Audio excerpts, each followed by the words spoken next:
how. Hey, Lionel. Crazy rhythm, here's the doorway. I'll go my way, you go your way. Crazy rhythm from now on, we're through. Here is where we have a showdown. I'm too high hat, you're too low down. Crazy rhythm, here's goodbye to you. They say that when a highbrow meets a lowbrow, walking along Broadway. Hello everyone. Today we have a special guest, the famous Langston Hughes. Mr. Hughes, how are you today?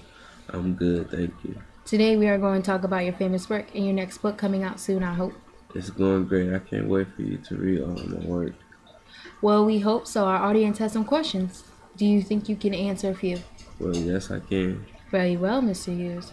Our first question is, why did you decide to write 2 autobiographies?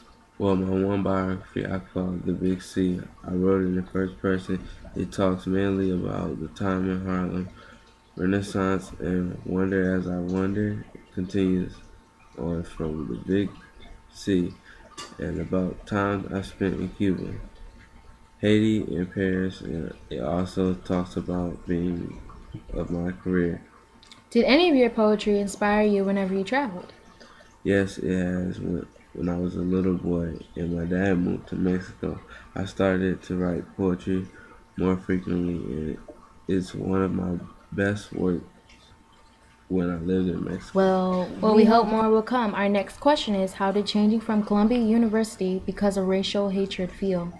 The Columbia University was not a place to be at the time. They hated my skin color, and the people there did not appreciate my work. So therefore, I transferred to Lincoln University, where they have professors help me better myself and my work. How did the jazz music inspire your work? The jazz music let me loosen up and write poetry.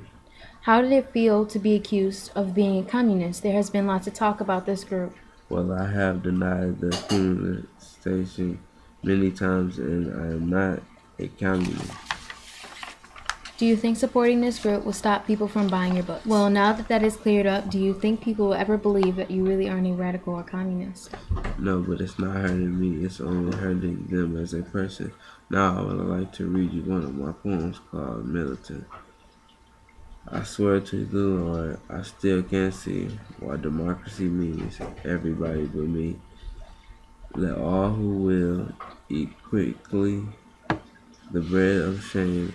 I cannot within companion loud and long tasting it bitters me in my throat and feeling to my very soul. It's wrong for you proffer me for honest dreams.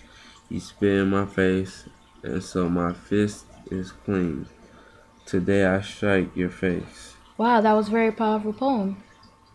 Thank you. Many people enjoy my poem because it shows power and it shows how many people need to stand up and say something. We younger Negro artists who create now instead to express our individual dark-skinned selves without fear of shame. If white people are pleased, we are glad. If they aren't, it doesn't matter. I have to say, Mr. Hughes, you are very inspirational to the younger age. You give them a hope that they can grow up and be successful themselves. Thank you. I'll continue to do positive things with my work and change lives. But that's all we have today. Thank you for watching. Crazy rhythm from now on, we're through. Here is where we have a showdown. I'm too high hat, you're too low down. Crazy rhythm, here's goodbye to you. They say that when a highbrow meets a lowbrow, walking along Broadway. Soon the highbrow, he has no brow. Ain't it a shame? And you're to blame. What's the use of prohibition?